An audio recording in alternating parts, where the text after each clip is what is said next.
আচ্ছা, কেমন হয় যদি একটা নিয়ম করে দেওয়া যায় এরকম যে বাংলাদেশে কেউ মাস্টার্স পাস বাদে এমপি হইতে পারবে না, এবং পিএইচডি বাদে বা ডক্টরাল ডিগ্রি বাদে মন্ত্রী হইতে পারবে না।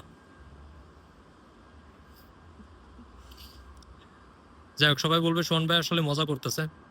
আচ্ছা, এটা না হয় না করলাম, এমন করা যায় না যে বাংলাদেশের প্রত্যেকটা মন্ত্রণালয় বা মন্ত্রী এমপি তাদের যেসব সচিব আছে বা পার্সোনাল উপদেষ্টা আছে তাদের টিমটা গঠন করতে হবে সংশ্লিষ্ট বিষয়ে পিএইচডি ধারী এমন মানুষদের দিয়ে।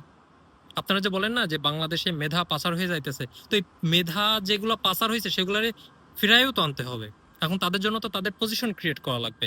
এখন ধরেন আপনার অর্থ মন্ত্রণালয়ের উপদেষ্টা সবই হচ্ছে আমলা, আমলা হামলা এগুলা, বাংলা ইংলিশ সাধারণ জ্ঞান মুখস্থ করে ওইখানে বসে গেছে। তো এমন করা যেত না যে যে ফাইন্যান্সিয়াল ইকোনমিক্সে, মাইক্রো ইকোনমিক্সে, ম্যাক্রো ইকোনমিক্সে পিএইচডি করে আসছে সে অর্থমন্ত্রীর সাথে থাকবে, যে কেমিক্যাল ইঞ্জিনিয়ারিং এ পিএইচডি করা আছে সে হচ্ছে শিল্প মন্ত্রণালয়ে আছে, যে কম্পিউটার সায়েন্সে পিএইচডি করছে সে আইসিটি মন্ত্রণালয়ে আছে।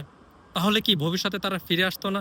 তাদের চাকরির সুযোগ সুবিধা বাড়তো না? এতে বাংলাদেশের পলিসি মেকিং এ বা ভবিষ্যতে ভালো মানের রিসার্চ এন্ড ডেভেলপমেন্টের ক্ষেত্রে ভালো কাজে দিত না? তার সাথে এই কাজ করি। শুধুমাত্র বিসিএস পাইলেই যে তাকে বাহবা দিতে হবে তা না। একই সাথে আপনার আশপাশে যাদের আপনি পাবলিকেশন দেখতেছেন, গবেষণা দেখতেছেন, তাদেরকেও সমপরিমাণ শুভকামনা জানান, বাহবা দেন, এবং ভবিষ্যতে তাদেরকে ফিরাই আনার জন্য এরকম একটা সিস্টেম লঞ্চ করেন। বাংলাদেশ এগোবে না কয়দিন।